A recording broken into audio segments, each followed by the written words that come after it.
Okay, folks, so in the last video, we talked about manure and that it was the fall and the spring that were the main windows farmers had to apply manure. Those are also the main windows farmers have to apply fertilizer. They'll often take advantage of these windows when nothing else is going on to apply fertilizer and take soil tests, etc. So I'm going to go give a quick overview of fertilizer considerations. And this is mostly a review, and I don't want to repeat what you learned from Professor McAuliffe. So I'm just going to quickly go over fertilizers. So the benefits and drawbacks. Ontario, a farmer has many options in terms of the formulations of fertilizer, the different suppliers, different companies that make fertilizer. And so a farmer can really customize and tailor their fertilizer application to the needs of the crop to adjust it to account for the amount of nutrients already in that farmer's soil. They can, to a much greater degree than, say, using manure. With manure, you basically just work with the nutrients you have. They can really customize the nutrient blend that they're applying to their field. And really precisely tailor the rate they're applying because it's very standardized. It's much easier to store and handle than manure. You don't really need expensive specialized facilities, and it's just easier to work with. It's also low transport costs when you look at the dollars per nutrient. Fertilizer is like 1 or 2%, 3% moisture. I mean, it's basically a solid granule. And you'll see some photos I'll show you. Whereas manure is, 70, 80, 90% plus of water, okay, depending on the type of manure. And so it's very expensive to transport when you look at, dollars per, nutrient. And we have a well-developed infrastructure in Canada for fertilizers in terms of we have different companies, there's competition between retailers, etc. Now the main drawback from the farmer perspective is that it's incredibly expensive. Fertilizers are, manures are almost always free to the farmer, essentially. But fertilizers are expensive. Normally, the number one variable cost farmers have when you look at the total fertilizer bill on a per acre basis, it's either number one or number two after the cost of the seed. It's also very vulnerable to environmental losses, and so a farmer's paying, right? They're paying cash to get these nutrients applied to their fields, but then those nutrients are lost before crop uptake. So that's a waste from the perspective of the farmer because they're spending money on fertilizer that's not benefiting their crop at all. It's being lost in the environment, and it's a harm to the environment. Okay, so it's vulnerable to loss, and especially when we think of things like greenhouse gas emissions associated with field crop production. I won't go into it here, but nitrogen is a major contributor to that because nitrogen can be lost from the field in the form of nitrous oxide. Nitrous oxide is a potent greenhouse gas. It's the main kind of carbon footprint of field crop production. The number one, especially for something like corn in Ontario, it's nitrous oxide. So I won't go into it here because there's many courses you'll cover this in more detail, but nutrients, especially phosphorus and nitrogen, are lost from farm fields and they contribute to environmental pollution. So a couple of points here when talking about fall applications of inorganic fertilizers. Typically farmers are applying the macronutrients, that's your nitrogen, potassium, and phosphorus. And that's because Ontario soils, as a general rule, there's always exceptions, but as a general rule, provide sufficient micronutrients for field crop production. Now, there's always exceptions, right? So on very sandy soils with low organic matter, maybe farmers will supplement with some sulfur or some magnesium. I'm sure there's other example here is canola. Canola typically receives supplemental boron, but very, very low amounts compared to the macronutrients. So I'm only going to focus on NPK in this lecture, but of course there are some exceptions where micronutrients are applied. Another obvious thing, farmers that have access to manure are much less dependent on fertilizers, and so they'll typically apply fertilizers, livestock farmers, if they're using manure, they'll apply fertilizers just if they're deficient in a particular nutrient. So, if a farmer only has access to, I'm just saying guess here, swine manure, and they're growing, say, corn, they might need some extra nitrogen, and so they'll buy just nitrogen fertilizer. And that's not always the case. Now, the other it's obvious to some of us, but maybe not to all of us, fertilizers aren't 100% of a nutrient. So, for example, urea fertilizer is 46% nitrogen. So, if a farmer is spreading 1 ton of urea fertilizer, they're only spreading 460 kilograms of actual nitrogen. So fertilizers aren't just 100% of a nutrient. And you can see what they look like, at least granular fertilizers that are dry, they kind of look like small pebbles. Another example is monoammonium phosphate. So this is a fertilizer that has more than one, it has 2 macronutrients. It has nitrogen in the form of ammonium and phosphorus in the form of phosphate. And you can see these letters here, 12610 on that bag. What that means, and this is all regulated by a Fertilizer Act, and you're going to learn in later courses, how to read these bags in more detail. But essentially, 12% by weight of that bag, that's a 25 kilogram bag. So 12% of that is nitrogen. 61% of that is phosphorus pentoxide, or P2O5. Not just pure phosphorus, but we use, at least when looking at fertilizers, phosphorus pentoxide. So 61% by weight phosphorus pentoxide, and 0 potassium. And so you'll learn how to read this in later courses, but consider this just an introduction to just like reading fertilizer bags. So as a professor, it's my duty and pleasure to be stay up to date with all the latest research. And as students, you got to be, kept up to date and learn the latest research too. So this was a master's thesis published in 2020 looking at yield response in corn, soybeans, and wheat to sulfur fertilization. And this was, 24 sites, 24 studies across the province looking at sulfur response to corn, soybeans, and wheat, yield response to soybeans and wheat, looking at, should farmers start applying sulfur to their crops? Because like I said, farmers are generally applying nitrogen, potassium, and phosphorus only, and they're not really applying sulfur very often.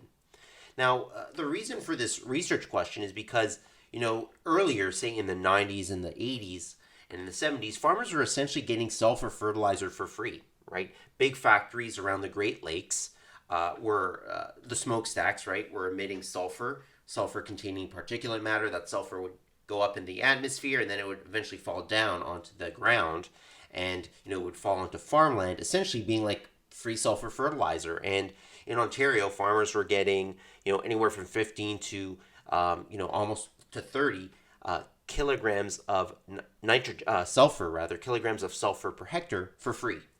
So now with stricter regulations and less pollution, less sulfur pollution, farmers aren't getting that sulfur for free, and so maybe we need to start applying sulfur to increase our yields and get more profit. And so this was a study done, again, this was a meta-analysis of 24 studies.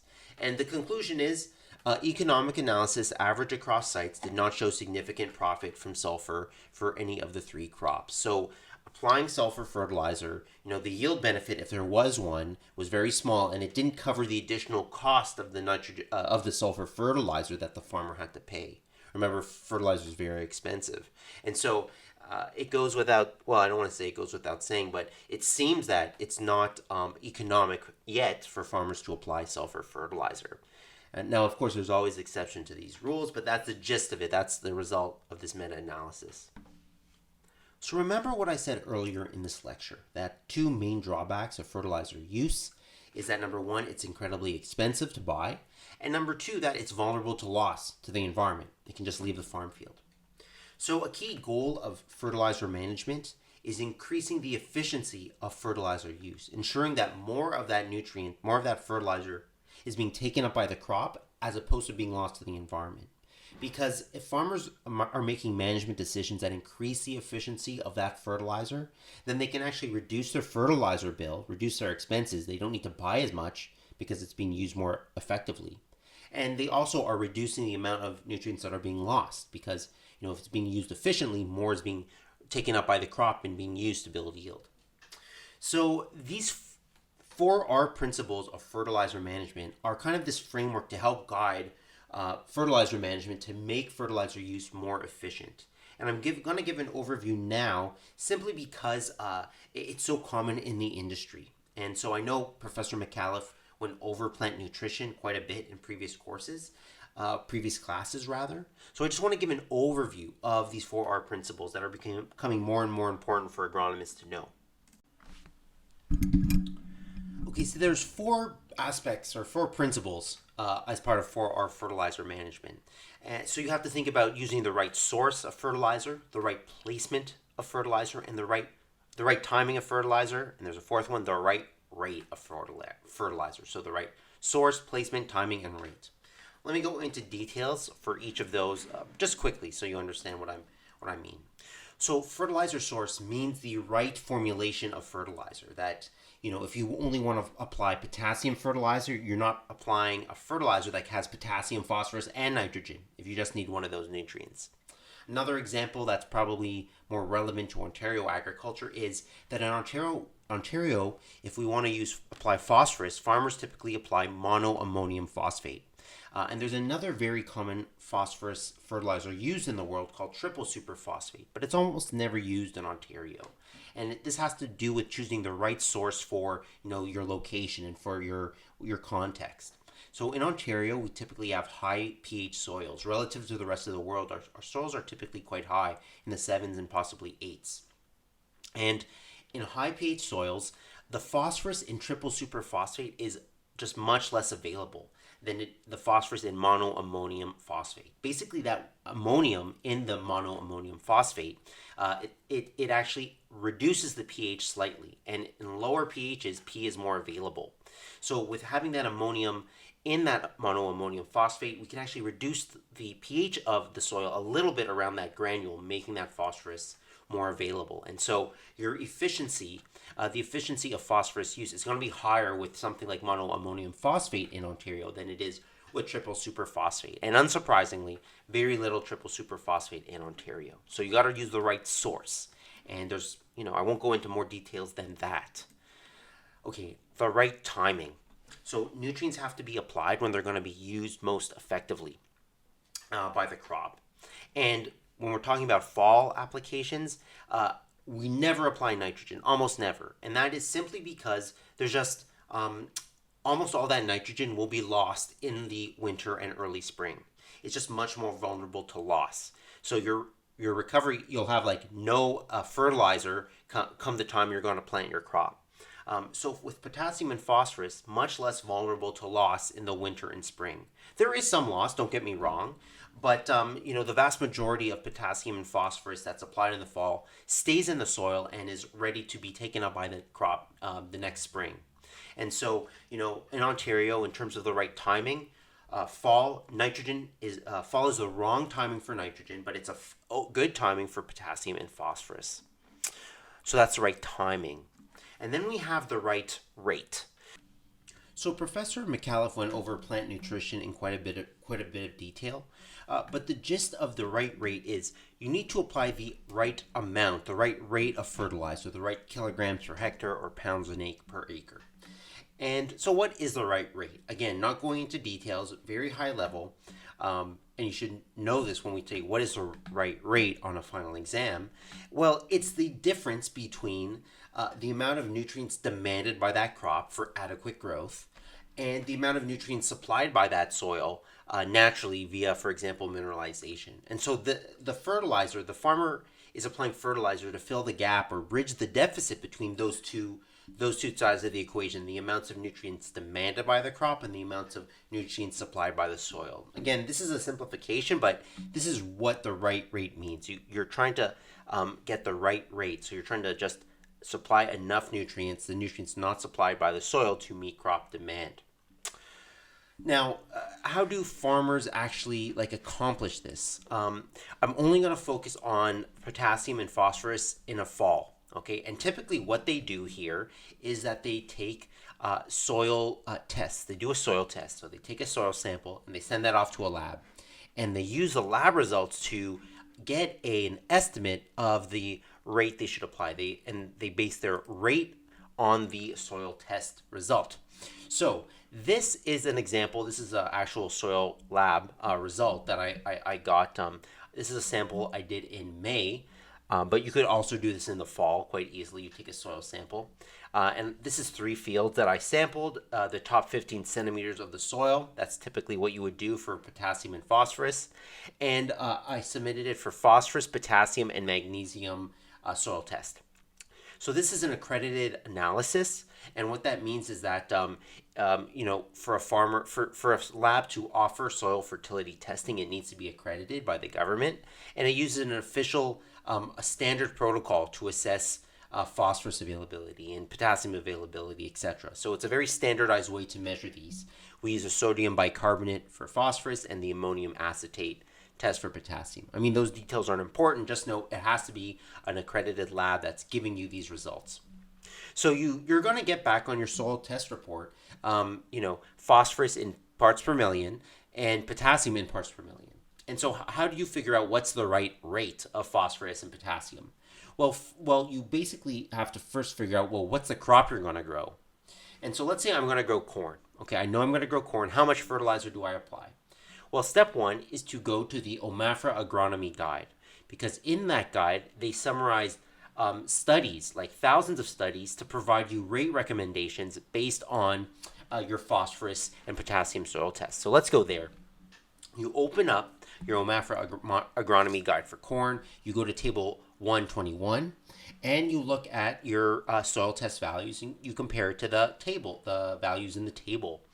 So looking at my test values from the lab, these are 3 fields with very high levels of of potassium. Very high levels of potassium, and actually, I don't need to apply any potassium fertilizer. That's great. So thanks to this soil test, I could have saved myself a ton of money, because maybe I would have just applied fertilizer potassium just if I didn't know that. So I know, there's very little chance of getting a yield response to potassium at these ppms, because, the soil is supplying a ton of potassium. There's a lot of available potassium. So don't need any more. Okay. Then I go to table 120 in the OMAFRA Field Guide for corn. And I look at my soil test values, and I compare it to the values in the table. And lo and behold, I have one field, 20 ppm. So the recommendation is to apply 20 kilograms per hectare of phosphorus. I go to my other fields, I have 11 and 10 ppm. So those are lower, have less phosphorus in them, and they therefore ask or suggest 50 kilograms of phosphorus per hectare. And that's the recommended rate. So these tables are what farmers and agronomists use to develop rates. Last but not least is the other 4R, the right placement. And so fertilizer placement is another important management decision that influences the efficiency of that fertilizer application. So in the fall, there's basically 3 ways you can apply or place fertilizer. You can do it as a broadcast, and you can see what that red applicator is doing. It's just basically spreading the fertilizer granules right on the surface of the soil. Okay, that's very quick to do. It's very fast, and you can cover a lot of ground. However, this is the placement that is most vulnerable to loss. Okay, for most nutrients, if it's surface broadcast, it's just much more vulnerable to being lost in the environment. So another thing farmers can do is broadcast and then incorporate. And so basically, they broadcast it, but then they come back with a tillage implement and they incorporate that soil. They bury, just like they would with residue, they bury that fertilizer. And that protects the nutrients from loss to the environment. And a third placement strategy, which is the most efficient normally, is called banding, which is where a farmer is placing nutrients in a specific part of the field. And they're normally placing it close to where plant roots are going to grow. So they're placing it, a couple of centimeters below and beside the seed, so that when the seedling emerges and its roots starting to grow, the nutrients are there very quickly, very close to the seedling, so it can access those nutrients and take them up very quickly and efficiently, as opposed to, say, broadcasting it or incorporating it, where those nutrients are kind of like all over the field. They're not necessarily concentrated in the zone where those roots are going to grow. So what you see at the top of your screen there is a farmer who's strip tilling. So we talked about strip tilling earlier, but what this farmer, he or she, is doing is actually banding. They're putting fertilizer in that strip. They're putting potassium and phosphorus right in that strip. So when They come the next year. You see those dark brown strips of soil. They're going to place those seeds of the corn or soybeans or what have you right in those strips, right where that fertilizer is. And so those seedlings are going to have they're going to have a great access to this fertilizer, and that's going to really benefit the crop and increase efficiencies.